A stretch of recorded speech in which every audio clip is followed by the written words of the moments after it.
Hi, I'm Tom Sprecher. I'm here to accept my challenge for my Gen 4 certification that was given to me by Jamie Hilwig yesterday.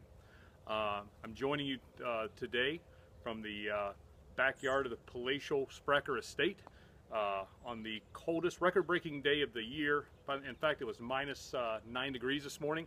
It's a balmy 2 degrees right now. I'm on fire though with the technology I want to talk about today. That being Extreme I/O and EMC's all-flash array.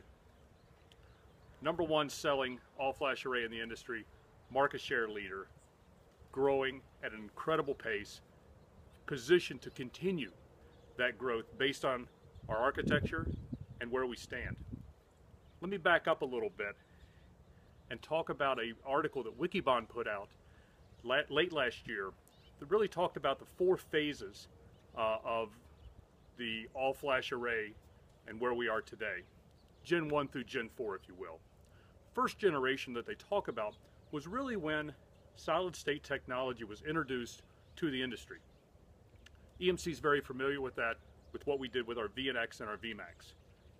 Putting a small amount of flash into those arrays, using intelligent software to take advantage of that, gave us very solid performance and very good increases in how storage was able to respond to the growing demands put on it by the server industry, primarily around virtualization. But that added some additional complexities in actually needing to understand SKU, needing to understand your data, and just the movement of that data. The second generation was really taken advantage of by a few small players, Nimble, Tintry, where they came out with essentially a fixed service hybrid array. Something that would only focus on VDI in Tintry's, let's say, example. Address that, again, taking advantage of what was there, but provided no scale, provided no ability to let that be a true data center solution. Moving then forward, we look at the third generation. That third generation really, I believe, took advantage of what they saw as a market opportunity. Their first mover advantage was, I think, their primarily goal in doing what they did. To do that, they wanted to be the first to come out with an all-flash array. Folks like TMS, Pure Storage, and the like. Those folks were able to get to market with an all-flash array, but to do that they had major compromises. Compromises in how they handled really everything about dealing with solid-state storage. They stayed with the dual controller because that's what was known in the industry. They were able to borrow from that technology. They still use RAID. They still had multiple things that were logging technology and all of that they borrowed from the previous generation. It got them to market faster, but at a major compromise to their architecture. By doing that, their ability to truly now become a data center solution for an all-flash array is greatly compromised.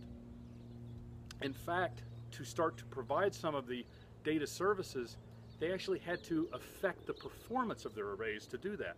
And absolutely not something that the industry was ready for, definitely not what our customers are looking for when they're moving into this all-flash array. Finally, we talk about the Gen 4 architecture that Wikibon mentions. Gen 4 architectures, tightly coupled, ability to scale out both in capacity while it's scaling out in performance. Extreme I/O is the Gen 4 architecture specifically pointed out in that category.